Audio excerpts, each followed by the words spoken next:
You've been sold a version of hustle that screams. It demands you burn loud, announce every move, and fight for attention.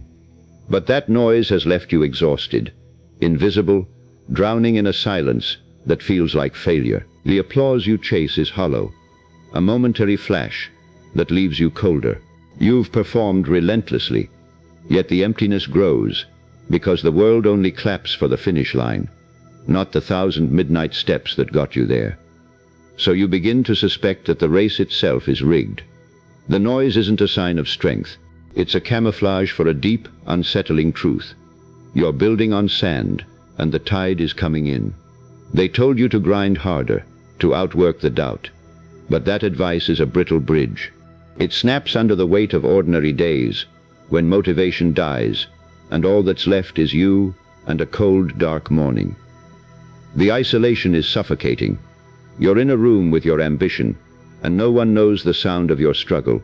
This is the part they don't photograph. The unpaid, unseen, unwavering persistence that demands everything and gives no guarantee. So you bleed sacrifice. Relationships fray, sleep becomes a debt, and you start mistaking numbness for discipline.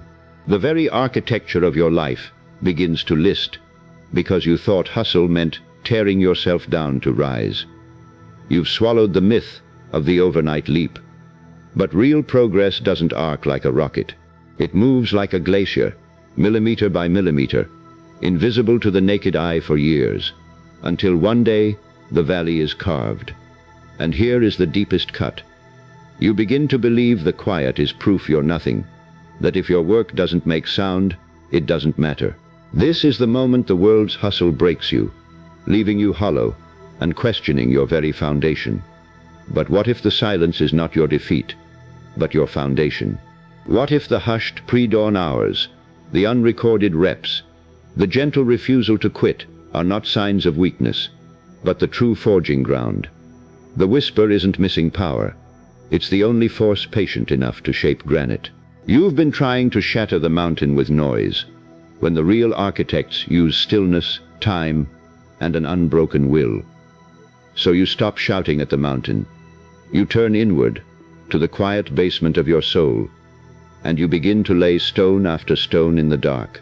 No one sees, but you feel the first course settle. The silence is no longer an accusation. It becomes a sacred canvas, and every unseen repetition you complete is a deliberate brushstroke in a masterpiece that takes a lifetime to reveal. This is the grind that forms you, not the one that destroys.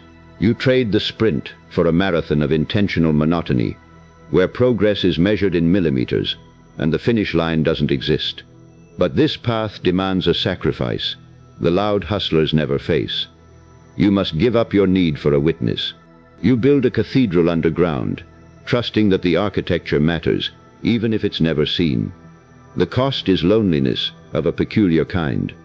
You will celebrate victories that have no name, no badge, no post. The weight you lift is invisible, and the only applause is the steady beat of your own heart.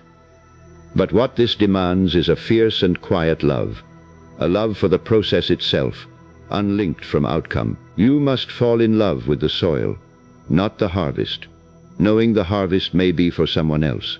And then one day, you notice the stillness doesn't feel empty. It feels solid. The quiet has weight. You have become an anchor in a world of driftwood, and your silent architecture begins to hold something sacred. This is the earned stillness, not the absence of effort, but the fullness of it. The mountain has not moved, but you have become the range. Your contours are carved by the patient weather of years. You understand now. The silence was never a void. It was the crucible. The work you did in the dark was the architect drawing the blueprint of a life that can withstand any storm. Relentless patience does not shout its arrival. It simply stands. And when the noise of the world finally stills, what remains is the unshakable structure you built one quiet, unglamorous day at a time.